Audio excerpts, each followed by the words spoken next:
Sure, sure. Well, it goes long ways back as a child. Very interested in the sort of integration of sustainability. Had the experience of living on a farm growing up where we were in the 70s testing alternative energy. Some of it in the form of green energy, some of it not in the form of green energy, i.e. coal, is how we heated our house.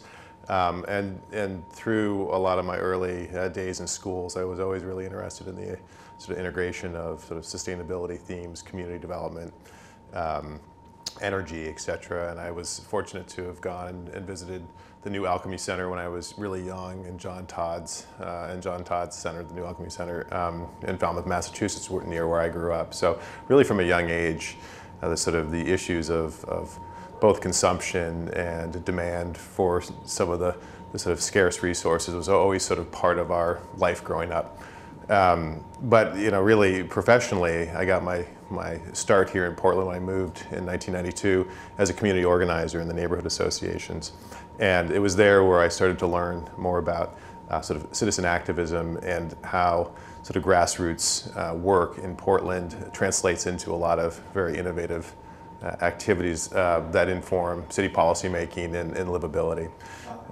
And through that, and going to graduate school and then coming back and starting the Green Building Program, that whole portion of my of education and sort of early professional work, I was really focused on this intersection of environmental protection, sort of community social justice, and the built form in the environment. And sort of Portland is sort of a great, I think it's a great metaphor for a lot of that work. There's so much interest and so much expertise and so much sort of demonstration of how those things intersect. Where transportation and land use planning intersect, where neighborhood activism intersect with community building activities, and where sort of social justice sometimes, really in a positive way and sometimes in not a positive way, kind of come together and inform, city policy making and local business decisions, et cetera. In graduate school, I had a really interesting experience in that I actually got interested in the term sustainability, and primarily that had been the Brundtland Report that came out in 1987 in the sort of notion of integration of environmental, social and economic issues and at that point into the built environment, and that was really where I was focusing my studies. And there was just absolutely no support in my university for that kind of integrated disciplinary thinking. So I kind of went out and created my own. I took classes in resource economics. I was in the planning department, so I took landscape ecology and housing and other classes, sort of knit together a thesis around sustainable development that led to ultimately to me being hired at the City of Portland to start the Green Building Program. So the journey has been one of sort of both experiential and just sort of trying to knit together my passions and interests professionally. Well, I think my work now has sort of brought me to a place that it's a very exciting sort of integration of both these values and sort of my professional sort of expertise, and that is being in that somewhat fuzzy space between policy making, business development, and learning networks, and that's where the Portland Sustainability Institute has positioned itself.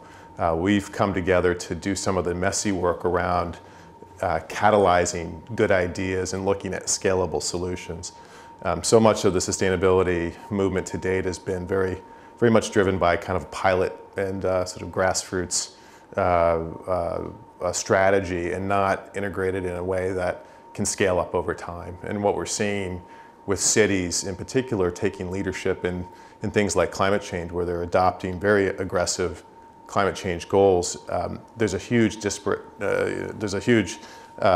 break between large policy goals and then sort of what's happening on the ground. And so PoSI, we felt very strongly that the Portland Sustainability Institute had to start to play a role of aggregator of how to translate large policy moves into actionable investment on the ground, and to start to look at it not so much from a public good only perspective, but from a business development perspective. That is, what are the areas where there's real business models that can come together to drive the kind of climate reduction change, as an example. So as an example of this, Clean Energy Works, a project that the city is leading, we got involved early on to help identify the model and develop a model that helps scale up building retrofits in a way that hadn't been done before. So again, taking the policies of climate action, of energy security, and then trying to operationalize through a business strategy, a sort of a soup to nuts service and finance model. Those are the kind of strategies that our organization wants to be in the middle of. And because we've got a board of directors that represents some of our best and brightest in the business community and in municipal policy making, including the mayor, and higher ed, we're able to play that synthesizing role and try to bring the major players to the party and try to problem solve around very tricky strategies that ultimately we think can lead to more scalable solutions. Well, I think collaboration is, if you look at any change, successful change, social change over time, business change over time, et cetera, you see collaboration kind of at the heart of it. We talk often about public-private partnerships, and that's really how Portland has, I think, shown itself to be exemplar of sustainable development, is really through these public-private partnerships over time, where you've taken private capital and public investments to create a much higher quality built environment. For instance, that's helped us build our rail system, it's helped us build our streetcar system, it's helped us build lots of our infrastructure that we rely on to help both enhance livability and reduce sort of the environmental footprint of the community. And collaboration is messy, tricky work, but we feel it's just essential to make sure we bring together policymakers, the business community, and higher ed to sort of solve these issues from the front end. Not simply have a business or municipal policymaker come after they've sort of thought through a strategy and try to invite other folks in, but actually work together to sort of to design the strategies that ultimately solve the problem. So, and really it's practical and it's pragmatic, because the expertise on all fronts, whether you're within city government or whether you're an entrepreneur or whether you're an academic with a lot of sort of thought leadership, there's a tremendous sort of value proposition in all three of those sort of ways of thinking and lines of business in which you're responsible. And again, using the Clean Energy Works model as an example, it includes municipal policy making, it includes workforce development strategies for low-income folks to be able to take advantage of this emerging green economy. And it has absolutely profound business opportunities for all kinds of entrepreneurial business models. And it helps link those three things together in a way that they tend to not get linked together. I think the Eco Districts project is probably a good example to talk a little bit about the challenges. So, the short story on Eco Districts is really ramping up a green neighborhood development strategy that starts to move beyond Portland's excellent work in green buildings and move down from our excellent work in growth management and land use planning to the neighborhood scale. And we want to do that for a variety of reasons. We want to do it because that's where many investments make sense. There's many investments in distributed utilities and footprinting that make sense at the neighborhood scale that don't make sense at the building scale. You just get less bang for the buck as individuals try to make decisions versus a collective approach to investment and strategy.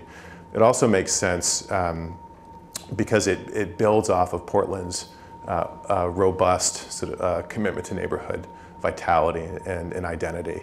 We're a city of neighborhoods. A lot of people take great pride in their neighborhood. There's a tremendous amount of community activism within the neighborhoods, and we want to be able to capture that. So it's truly trying to match this sort of top-down policy making and investments through utilities and city capital expenditures and bottom-up innovation and enthusiasm that we see in a lot of sort of social entrepreneurialism going on.